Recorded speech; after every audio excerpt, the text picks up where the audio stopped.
All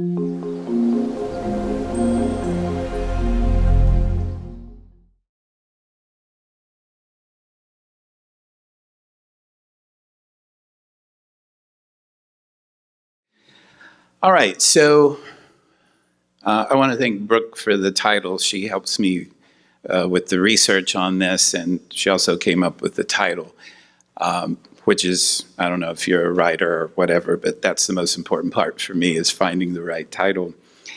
Gazing at Medusa. So I'm going to rehearse this myth for you and kind of use it as a guide through this very dangerous territory. Medusa, which most people don't know this, I think, it was originally, her name means guardian or protectress. And she was originally beautiful. She has two sisters who are immortal. So, there's something going on there right from the beginning before anything happens to her. Pindar calls her beautiful Medusa, and there she is, the beautiful Medusa. You can see she has the hair, but it's not full of snakes like you're used to seeing. She was, for Ovid, so we hear about her mostly from Ovid and Pindar, she was the jealous aspiration of many suitors. She was a beautiful woman, born to two immortals related to the sea, and her sisters are immortal themselves, the other Gorgons. She was, however, violated. She was violated. And here is Hesiod, speaking of the violation in one way. Poseidon, he of the dark hair, lay with one of these Medusa, one of these sisters, one of the Gorgons, in a soft meadow among spring flowers. Oh, okay. Ovid, Medusa was violated in Athena's shrine by the Lord of the Sea.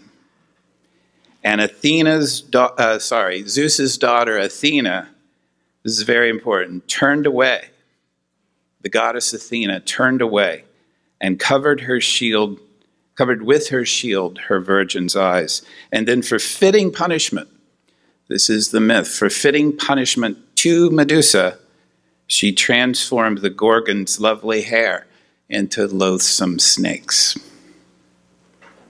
Ovid continues, as a bird, Medusa, the snake-tressed mother of the flying steed Pegasus, was seduced by Poseidon. Seeing herself transformed into such a repulsive creature, Medusa fled her home, never to return, wandering about, abhorred, dreaded, shunned by the rest of the world. She turned into a character worthy of her outer appearance. In her despair, she fled to Africa, where, while wandering restlessly from place to place, young snakes dropped from her hair. That is how, according to the ancient ones, Africa became a hotbed of venomous reptiles. With the curse of Athena, the goddess, upon her, she turned into stone whomever she gazed upon, till at last, after a life of nameless misery, deliverance came to her in the shape of death at the hands of the man, the hero, Perseus. All this happened because a dishonorable king demanded that Perseus bring an impossible gift back to him, the head of Medusa.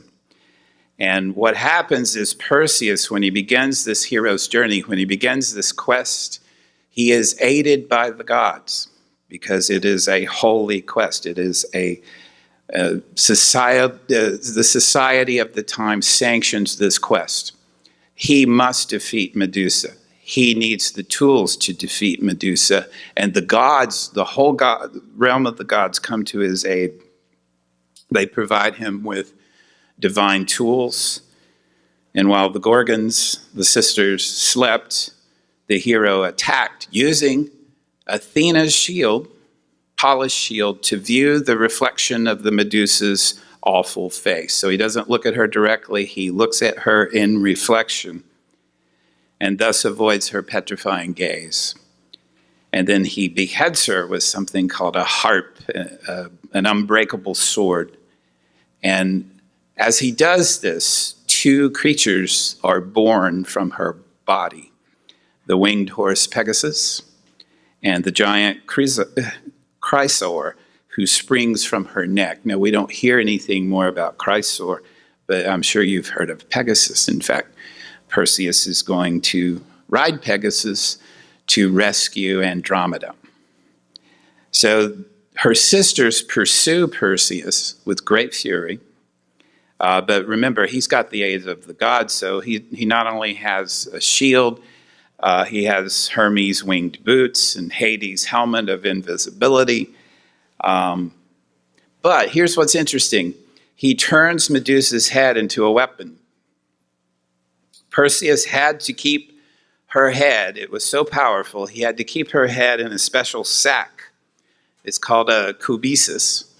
And he had to keep it in the sack, but if he was in trouble, he would pull the head out and turn it to his enemies, who would turn, and that would turn them to stone. That's how he rescued Andromeda from a sea monster. And then he gives the head of Medusa to Athena to put on her shield. Pindar's, I said Pindar was the other source, his 12th ode recounts how the sisters' pursuit of Perseus went. After hearing their anguish and furious cries, Athena, who's a real interesting character in this story, was inspired. She heard the sisters' cries after Perseus beheads Medusa.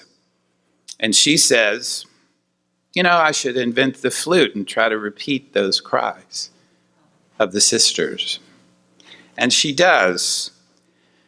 But she saw her reflection while she was playing the flute, her face distended and ugly. And while she perfectly mimicked the sounds of the Gorgons, she also imitated their dreaded features. Just as Medusa exists in multiple types of stories in the mythological record, she's portrayed in numerous ways across the ancient world. Her appearance actually changes quite a bit, but this is not the appearance that's left to us. That one is Caravaggio's appearance of the screaming, snake-headed, decapitated Medusa. It is said, I believe this is right, that Caravaggio modeled it on his own features, by the way, which is interesting in itself. The point of Medusa, the symbolic and mythological point of Medusa is otherness, difference. She lives on the edge of the world, and Perseus must travel there to find her. She does not belong in society. Why not? Because she was the victim of a rape. I know this is insane logic. This is the mythological, not the logical. But and remember who does this. It's Athena, a goddess. The Gorgons themselves live outside of ordinary society, and so they're monsters already. Even though they're divine, especially the sisters, they're divine, they still are monstrous.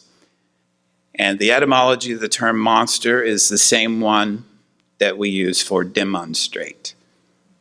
It shows us something. The monster shows us something.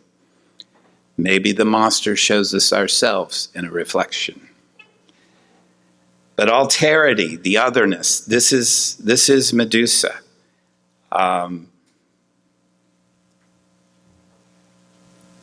Yes, this is, by the way, there's a great article on Medusa from Madeline Glennon at the Met that shows her in ways I hadn't seen before. That's the Metropolitan Museum in New York. And one of the things she says here about Medusa that I didn't realize until I did this research is what she calls her striking frontality. And she's right, because if you look at depictions of persons In Greek art, they're not looking at you, but Medusa is looking at you. Her frontality, she's always facing you. What shall we do with this story? Well, I think we're going to talk about sex and gender and power. I think we're probably good talking about that in relation to Medusa, along with some other things. And to help us do that, I thought we would deal with two books, two really interesting books. One is called Making Sex, and one is called Making Gender. And they, I think, go right to the heart of this issue. So there's a lot to talk about here, obviously, with sex, gender, and power. And there's a lot of talking going on social media and elsewhere. But what we like to do here is go as deep as we can on these issues. There are plenty of people out there saying plenty of things on a certain level. We like to go to the heart of the matter if we can find it. And so that's what I hope to do tonight. Making Sex, Thomas LaCour, I think is subtitled Body and Gender from the Greeks to Freud. Okay? Thomas LaCour is a medical historian. He went to medical school and he got a history degree.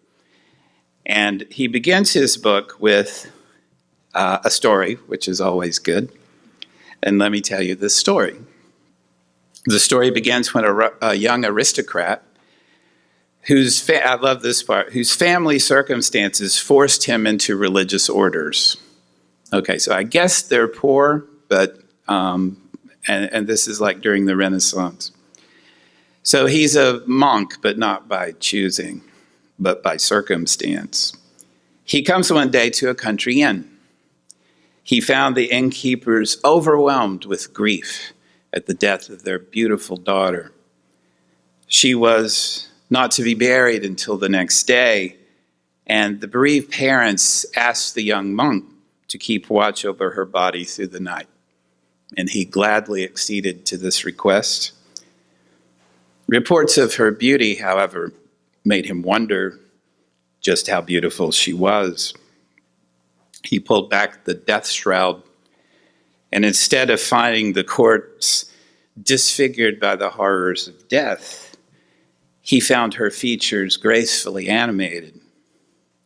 The young man lost all restraint, forgot his vows, and took, quote, the same liberties with the dead that the sacraments of marriage would have permitted in life, unquote. Love how they talked back then. Ashamed of what he had done, the hapless necrophiliac monk departed hastily in the morning without waiting for the scheduled interment. When the time for the burial came, indeed, even as the coffin burying the dead girl was being lowered into the ground, someone felt movement coming from inside. The lid was torn off, the girl began to stir and recovered from what proved not to have been a real death at all, but only a coma. Needless to say, the parents were overjoyed to have their daughter back, although their pleasure was diminished when they realized that she was pregnant. Moreover, she could give no satisfactory account of how she had come to be that way, and in their embarrassment, the innkeepers sent her to a nunnery. I know. Hang on. Soon business brought the young aristocrat back into the area, oblivious of the consequences of his passion, but no longer in holy orders. So I want to know this guy's story, right, too, along with it. He left holy orders. He comes back to the scene of the crime. Once again, he finds the innkeepers in a state of consternation and quickly understands his part in their new misfortune. He runs to the convent and finds the object of his necrophilic desire, more beautiful alive than dead. And he asks for her hand, and with the sacrament of marriage, legitimize their child. Now, LaCour tells us this story to make 2 points. One is he wants to highlight two different interpretations of this story. So there is Antoine Louis in 1752. Apparently, this is a story that went around quite a bit in the Renaissance and later. He says this, he analyzes this story, and he says it's a simple case of fraud and conspiracy. Any decent scientist would have known that she was not dead, she was in a coma.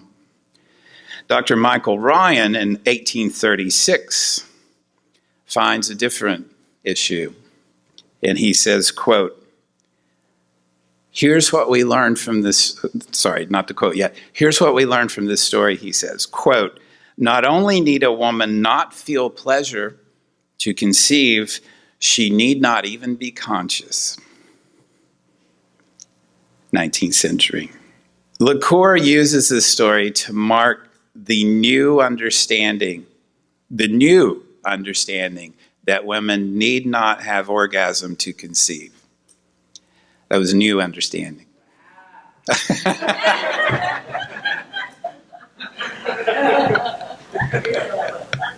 Thank you, Wendy. And in fact, the model up until this point for sex, for biological sex, the book is called Making Sex, was a one-sex model. Let me say that again. The understanding of human sexuality up until the 19th century, late 18th, early 19th century, was a one-sex model. The Bishop of Emesa in the 4th century put it this way: theirs are inside the body and not outside it. Theirs being women. Let me give you a little bit of doggerel from the time. Though they of different sexes be, yet on the whole they are the same as we. For those who have the strictest searchers been, find women are but men turned outside in. That was the model. In this world, again, up until the late 18th century, the vagina is an interior penis. The labia, foreskin. The uterus is a scrotum. The ovaries are testicles. You may have heard of Galen, a famous physician who's in 3rd century BC, who says that woman has testes with accompanying seminal ducts. Seminal ducts. Very much like a man's, one on each side of the uterus. The only difference being that the males are contained in the scrotum and the females are not. This is the much lauded Galen, an early physician.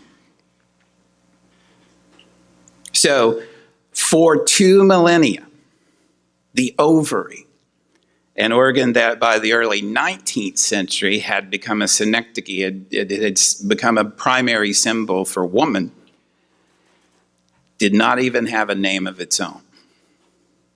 Galen refers to it by the same word he uses for testicles, orcheus, from which we get the word orchid, allowing the context to make clear which sex he's concerned with. Herophilus had called the ovaries didymoi, which in Greek means twins, and refers to the testicles.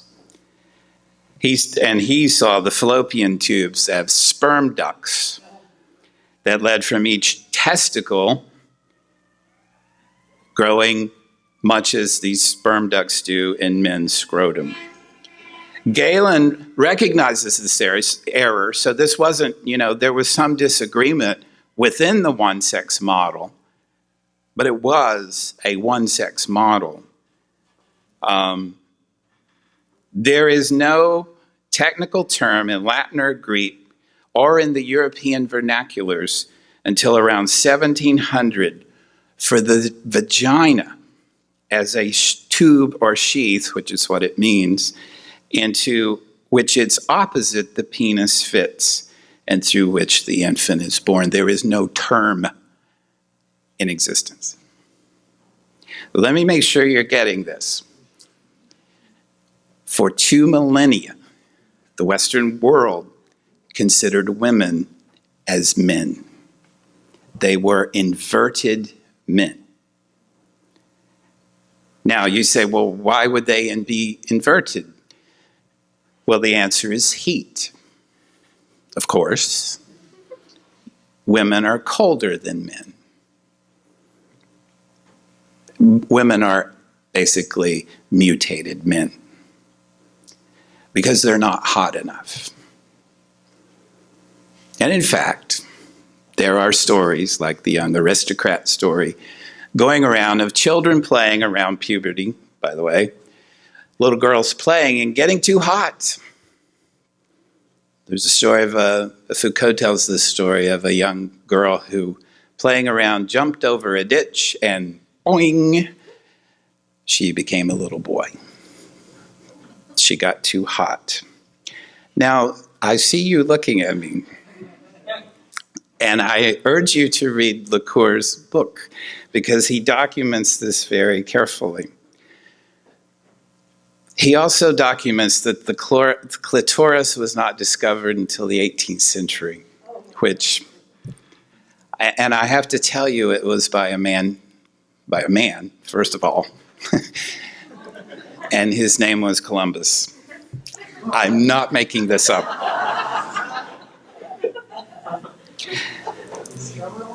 But let's pause with that for a moment. There were some, we love the ancients and they were brilliant, but they are also incredibly wrong about so many things. Aristotle thought that semen was made of brain tissue. Insert joke here. But Lacour's point is that this is not simple scientific error, that there's a power element involved. And let's go on to see what happens next. So in the late 18th and early 19th century, we have an enlightenment in human anatomy in the Western world. We learn something. Women are different from men. In the late 18th and early 19th century, we learn in the Western world that women are different from men. They are not inverted men, too cold to have a penis, or have an exterior penis, excuse me. They are, in fact, different creatures. There is Jacques-Louis Moreau, founder of moral anthropology. You can tell this is going to go well. He starts to change the paradigm. And remember, he's a reformer because he's going to say that Aristotle, Galen, and all those one-sex model people, they've got it wrong. He says this, not only are the sexes different, they are different in every conceivable aspect of body and soul. Okay, wait a minute. Women are not only different, they're radically different. They're different in their souls. By the way, this is what you get when you have a mythology based on truth and based on absolutes. If it's not one thing, it has to be its binary opposite, right? And so you eliminate the spaces between. Not only are sexes different, they're different in every conceivable aspect of body and soul, in every physical and, wait for it, moral aspect. I love this line. To the physician, says Dr. Moreau, or the naturalist, the relation of woman to man is, quote, a series of oppositions and contrasts. Doctors, now in this new paradigm, claim to be able to identify, quote, the essential features that belong to her, that serve to distinguish her, that make her what she is. All parts, listen to this, all parts of her body present the same differences, and they don't mean that the way it might sound. They mean that there's difference throughout her system. All express woman. The brow. The brow? The nose. Really? The eyes, the mouth, the ears, the chin, the cheeks. If we shift our view to the inside, oh God, please don't. With the help of the scalpel, lay bare the organs, the tissues, the fibers, we encounter everywhere difference. Again, this is a reformed view, a more enlightened view of female anatomy. Patrick Geddes, I love the Victorian era. He was a prominent professor of biology as well as a town planner and a writer on a wide range of social issues. And he uses cellular physiology, such as it was in the Victorian age, to explain the fact that women were, quote, more passive, conservative, sluggish, and stable, unquote, than men, while men are, quote, more active, energetic, eager, passionate, and variable. By now, the mythology is probably starting to sound familiar because we still live in the legacy of this story. The story of Patrick Geddes, who said, quote, what was decided among the prehistoric protozoa cannot be annulled by an act of parliament, unquote. Well, this was supposed to be an improvement. It was certainly an improvement in science, right? Because it got the science right. A vagina is not a penis. Ovaries are not testes.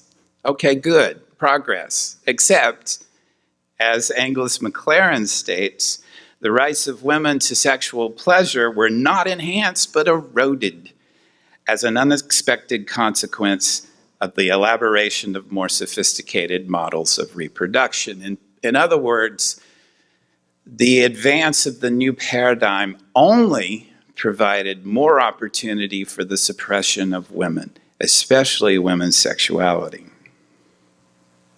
Why? Well, this is Lacour, and this is where he gets criticized. He won't say why, or he'll say too much why. Here's what he says. What caused this? What caused this paradigm shift? The rise of evangelical religion, Enlightenment political theory, the development of new sorts of public spaces in the 18th century, the public sphere, Lockean ideas of marriage as a contract, the cataclysmic possibilities for social change wrought by the French Revolution, the post-revolution conservatism, post-revolutionary feminism, the factory system with its restructuring of the sexual division of labor, the rise of a free market economy, the birth of classes.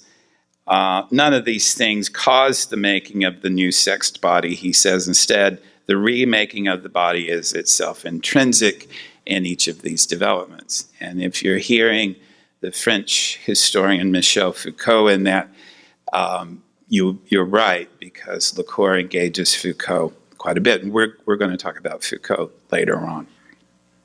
All right. Lacour's point is that that anatomy serves the interests of ideology. We might say mythology. Same thing for our purposes. Anatomy serves the interests of ideology or mythology.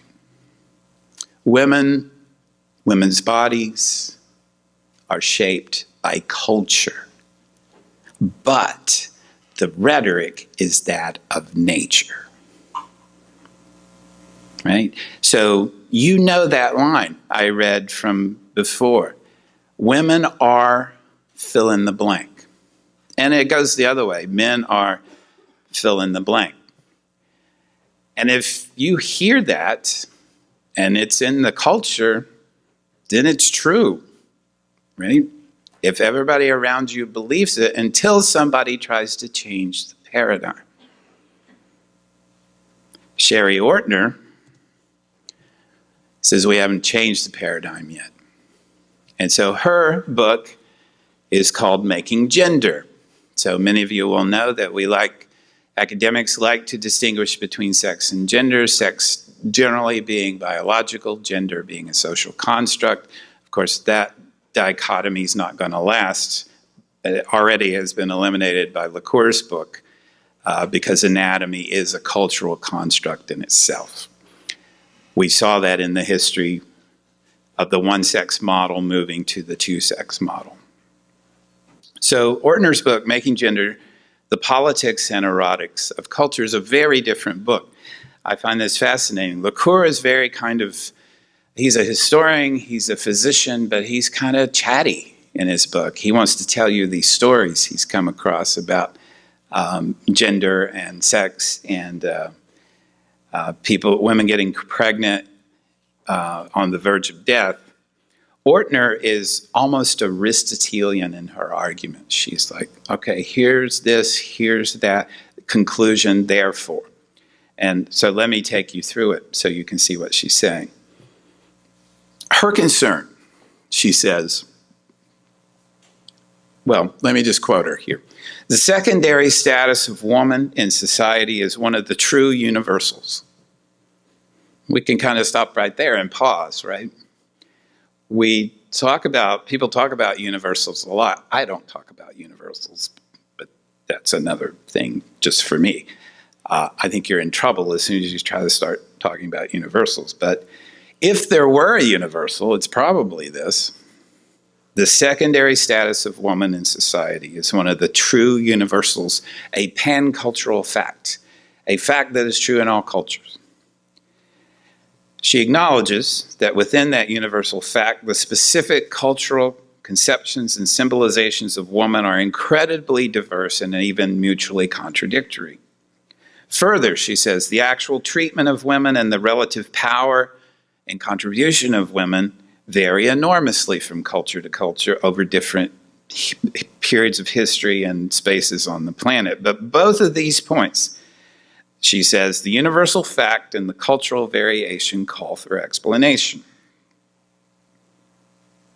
Here is her point. The universality of female subordination. Now, let me point out that she's not a Platonist here. She's not talking about some universal form. She's an anthropologist.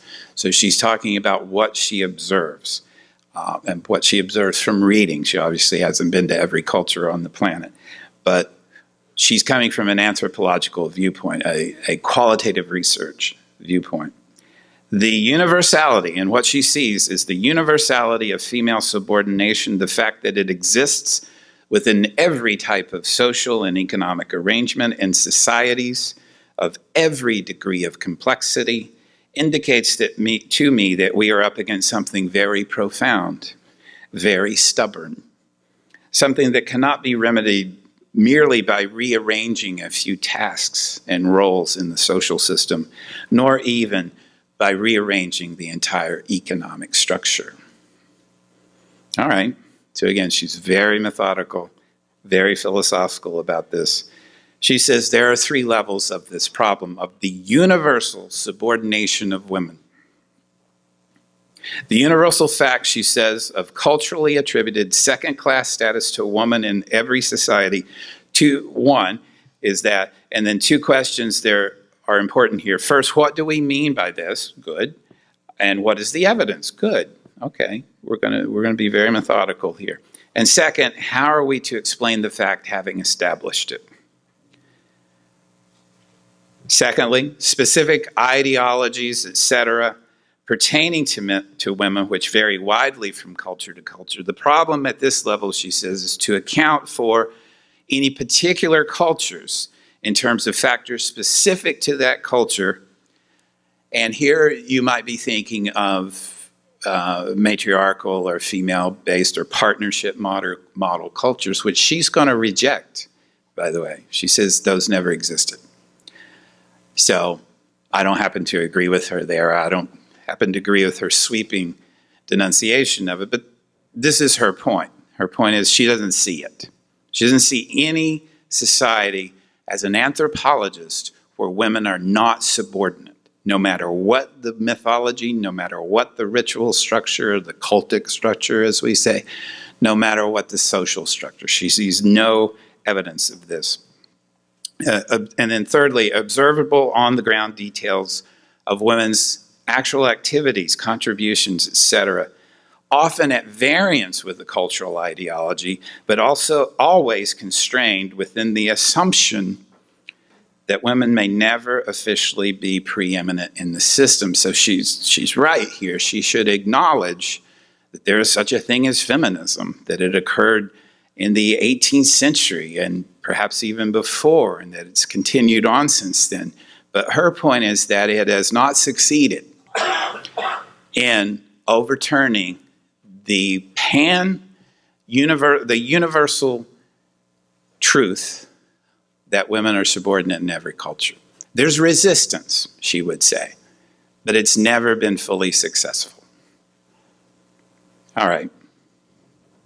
So what is the evidence she's going to look for? 3 types of data. Elements of cultural ideology and informant statement that explicitly devalue women. All right, sure. Symbolic devices, this is important, such as the attribution of defilement. So what she's talking about here are purity laws. And you may know, if you went to Sunday school or temple, that there's a whole lot of language devoted to a menstruating woman who is unclean. Unclean. In fact, she's exiled in these ancient societies because she's unclean. What an odd thing, which we can get into later. But she says she sees it, and she's right. She does see it, again, especially in Western cultures. And third kind of evidence, types of data, social rules that prohibit women from participating in or having contact with some realm of the higher powers of the society, where the higher powers are felt to reside in society. This is very important. Let me say it again. Social rules, you know this, that prohibit women from participating in or having contact with the highest powers of the society, or being silenced when they do. All right. So she concludes in this chapter of her book, the onus is no longer, and by the way, I'm obviously skipping over a bunch of stuff, but she is very methodical and goes through this, discounts matriarchal societies and says this, okay, the onus is no longer upon us to demonstrate that female subordination is a cultural universal. It's up to those who would argue against the point to bring forth counterexamples. I shall take the universal secondary status of women as a given and proceed from there. One explanation for this. Now, remember that's the next part, is we have to explain the nature, the universal nature of women's subordination. How do we explain this? She says, well, there's one relatively easy answer that's right here, and that is that anatomy is destiny. Women are weaker and therefore subordinate. They're physically weaker. And I'm sure you have heard this, that, it's because you don't have as much upper body strength that you can't vote in the 18th century. This is an incredibly stubborn ideology or argument, rhetoric that won't go away. It was used the last time I can remember is during the Republican primary in 2015 when they were talking about whether women could serve in the armed forces, and Newt Gingrich said something about, I don't know, what did he say? Who cares? Menstruation. It was this argument. something about menstruation in the trenches, who knows? But it's this same notion, is that biology is destiny. I think there's plenty of evidence to prove that's wrong. Plus, it's just a poor formulation of an argument. I would bet that many of the women in this audience tonight could do more push-ups than me, because my upper body strength is shit. So again, how do you... So you see, it's not a scientific conclusion, it's an ideological conclusion. It's an ideological justification for what you want to do already. For example, if we valued lower body strength or stamina rather than upper body strength or more acute expressions of strength, who knows what the society would look like. And that, by the way, there's another great book by Judith Lorber. His name the title escapes me right now, but she's really interesting. She talks about how culture shapes women's bodies, and I don't know that this is as true as much anymore, but she talks about how in the previous generation, little girls were taught not to open their legs, to not climb trees, to walk a certain way, to sit a certain way. And she says that forms your body. That's a cultural ideology, a cultural myth, literally shaping the bodies of women. And of course, we could talk about abortion rights too. All right, so Ortner's not going to go there because of all the reasons I've articulated and more. It's not a valid argument at best. It's an ideological, misogynist argument at worst. Worse, she says this is not to say that biological facts are irrelevant. In fact, you'll see, she's going to come back to Simone de Beauvoir, who starts with biology. Nor that men or women are not different, but it is to say that these facts and differences have significance only in the framework of culture, of a culturally defined system and values. All right, we're getting through this. She then says, okay, so that answer is not really sound, that women are weaker and therefore they're weaker morally. Remember that line? The differences between women go from anatomy to morality, right? That's a big jump. She said, no, that's not right. What could there be, she says, in the generalized structure and conditions of existence, common to every culture, by the way, she wants to make this universal, that could lead every culture to devalue women? Specifically, she says, my thesis is that woman is being identified with, or if you will, seems to be a symbol of something that every culture devalues. Something that every culture defines, and this is where she loses me. I don't want to say every culture, and I don't want to say universal, but okay, let's hear her point. Something that every culture defines as being at a lower order of existence than itself. There's only one thing that fits this category, she says, and that is nature. Nature.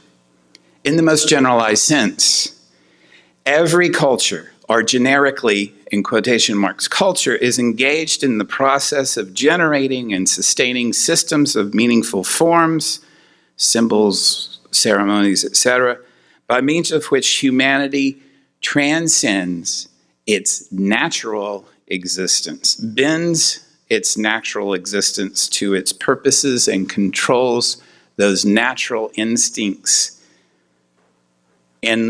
toward its interests, collective interests. We may thus, she says, equate culture broadly with the notion of consciousness, or with the products of human consciousness, systems of thought, technology, religion, by means of which humanity attempts to rise above and assert control, however minimally, over nature. So yes, in fact, the title of this chapter is is woman to nature as man is to culture.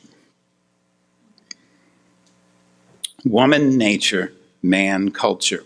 Woman needing to be tamed. Woman needing to be transcended for the sake of civilization. And see, now we're right back into what happened during the paradigm shift in the 19th century, is we cannot let woman, this new understanding of woman, that she's actually a different sex, that she's different anatomically, we cannot let that threaten the story that she is part of nature, or at least closer to nature, and therefore not as transcendent as men. Ortner continues, the pan-cultural devaluation of woman could be accounted for quite simply by postulating that woman is being identified with or symbolically associated with nature as opposed to man who is identified with culture. Well, I'm not going to repeat this because I just said it. Why? Why do we think that, we human beings all over the planet, according to Ortner? Because her body and its functions are more involved of the time with species life, seem to place her closer to nature as opposed to men whose physiology frees them more completely in the products of culture. You have to raise children. You have to have children and you have to raise them because we're out building the world. We men. 2, her body and its functions put her in social roles that are in turn considered to be at a lower order of culture in opposition to the higher orders, cooking, domestic life, etc. 3, her traditional social roles imposed because of her body and its functions in turn give her a different, wait for it, psychic structure. So it's not just your body determines your soul. Well, women, not men.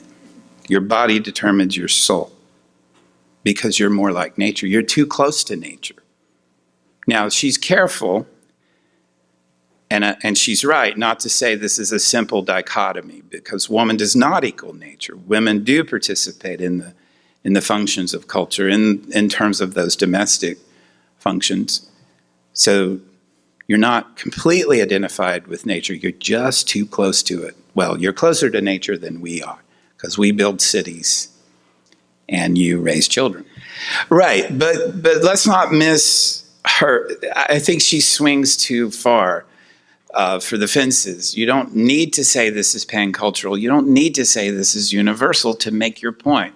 So what I want us to do is try to see that point, which is, well, that's why I try to keep qualifying it by saying this is Western culture, and I think this is true in Western culture. I don't know of a Western culture, a cultural society that does not have the subjugation of women. Maybe there is, but even if there is, that doesn't, see, if you swing for the universal and you find one counter instance, you're done, your argument's over. Anyway, yeah, thank you. I imagine other people are feeling this too. And other people, including feminists, are not happy with Simone de Beauvoir's The Second Sex, but it's something that Ortner draws upon, and I think it's worth hearing. First of all, de Beauvoir's not going to have any other choice, really any other theory to draw from other than this biology is destiny. She's got to start there to deconstruct it. And I don't know that she does, but later feminists do. Anyway, so de Beauvoir, Simone de Beauvoir, reviews the physiological structure, development, and functions of the human female and concludes this, quote, the female, to a greater extent than the male, is the prey of the species, unquote, the prey of the species. She points out, de Beauvoir, that many areas and processes of a woman's body serve no apparent function for her health and stability. In fact, they're often the source of discomfort, pain, and danger. De Beauvoir says the breasts are irrelevant to personal health. They may be excised at any moments of a woman's life. Quote, many of the ovarian secretions function for the benefit of the egg, promoting its maturation and adapting the uterus to its requirements. In respect to the organism as a whole, they make for disequilibrium rather than for regulation. The woman is adapted to the needs of her egg rather than to her own requirements. Menstruation. Don't think I need to say more. All right, and these processes, de Beauvoir says, that they interrupt a woman's routine, her daily routine, putting her, she says, in a stigmatized state. And that's certainly true in Western cultures, with the menstruating woman as unclean. And in pregnancy, de Beauvoir continues, many of the woman's vitamin and mineral resources are channeled into nourishing the fetus, depleting her own strength and energies. And finally, childbirth itself is painful and dangerous. If Catherine were here, she'd say, doesn't have to be. So, de Beauvoir says this, quote, the female is more enslaved to the species than the male. Her animality is more manifest.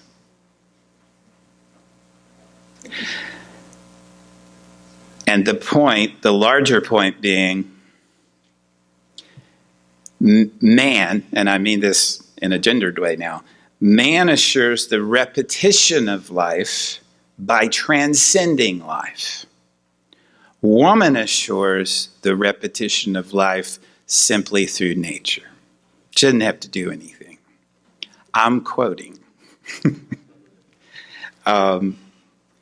If you don't have to do anything, if you're not trapped by your body into in natural processes, then you get freedom and a variety of activities that are uniquely male because you're not tied to continuing the species. Except for his services at the beginning, what the man does is immaterial. Whereas in serving the species, the human male remodels the face of the earth, creates new instruments, he invents, he shapes the future.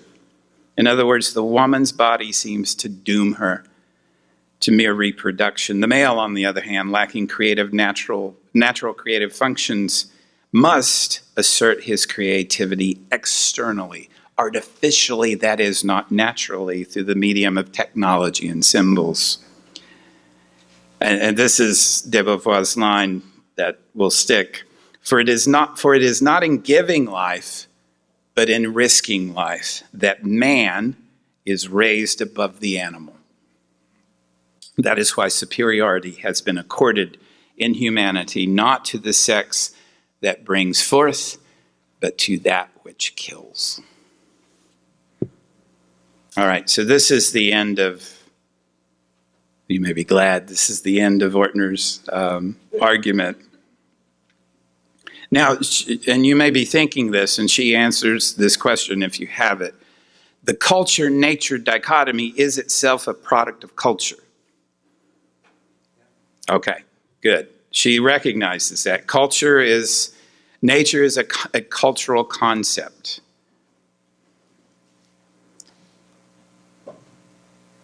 All right. Is it fair to say that concept originates largely from the Bible? In the Western world, yes. Yes, absolutely. All right, her conclusion.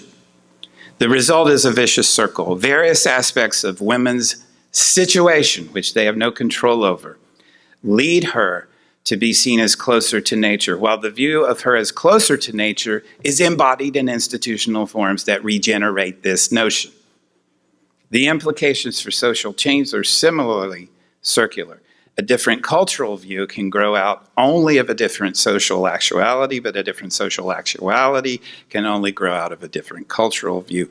It's Archimedes trying to move the world. Where does he stand to do so? Women cannot change their bodies, Ortner says. but it seems unlikely that the physiological difference between men and women would be adequate to motivate the devalued view of women were that view not lent further weight by the social and psychological variables discussed above.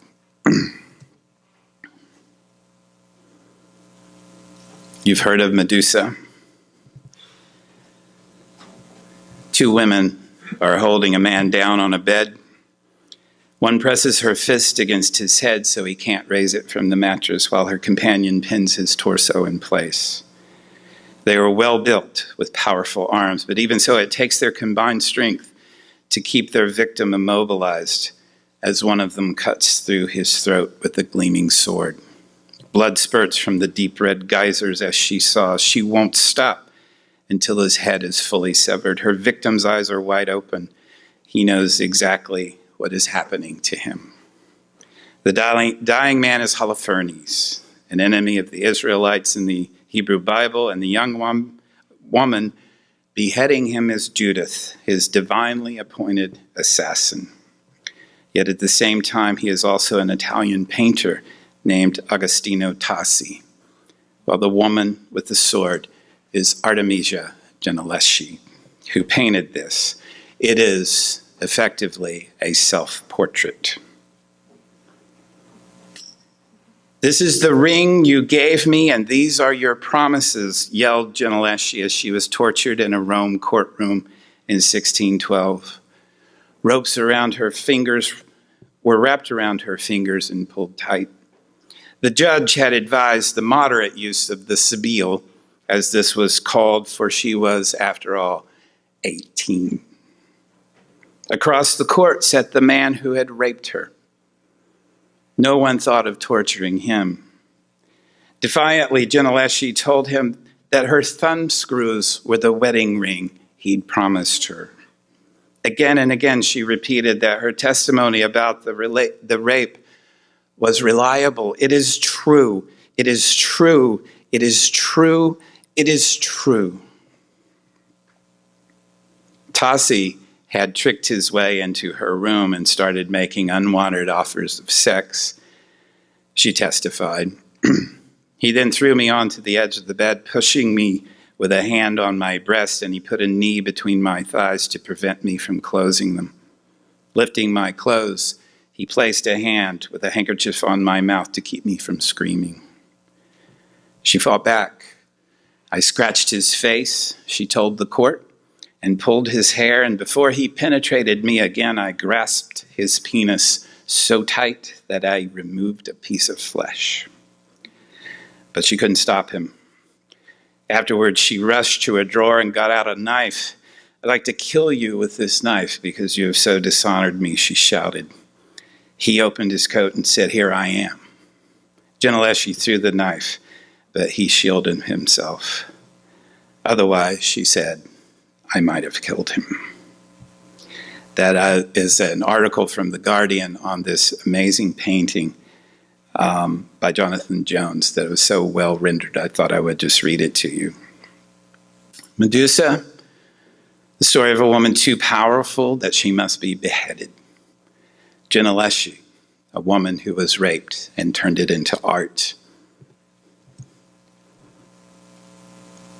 Mary Beard, Women in Power, a Manifesto. You cannot, which is in the bookstore, by the way, you cannot easily fit women into a structure that is already coded as male. See LaCour, Thomas, Ortner, Sherry. You have to change the structure. That means thinking about power differently. It means decoupling it from public prestige. It means thinking collaboratively about the power of followers, not just of leaders. It means, above all, thinking about power as an attribute or a verb to power, not as a possession.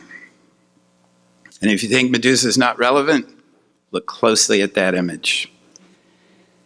Mary Beard again, quote, "It is also true that one satiric stunt on U.S. television featured a fake severed head of Trump himself, but in that case, the female comedian who was concerned lost her job. By contrast, this scene of Perseus Trump brandishing the dripping, oozing head of Medusa Clinton was very much a part of the everyday domestic American world. You could buy it on t-shirts and tank tops, coffee mugs, laptop sleeves, and tote bags with the logo Triumph, or sometimes Trump.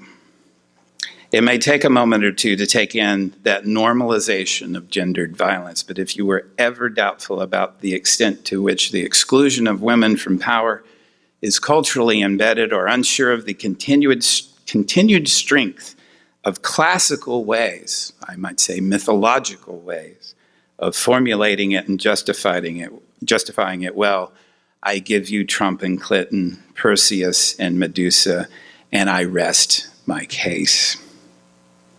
And as many of you have heard in here before, the wonderful essay by Hélène Cixous, the French feminist, who says in her essay, The Laugh of the Medusa, you only have to look at Medusa straight on to see her, and she's not deadly.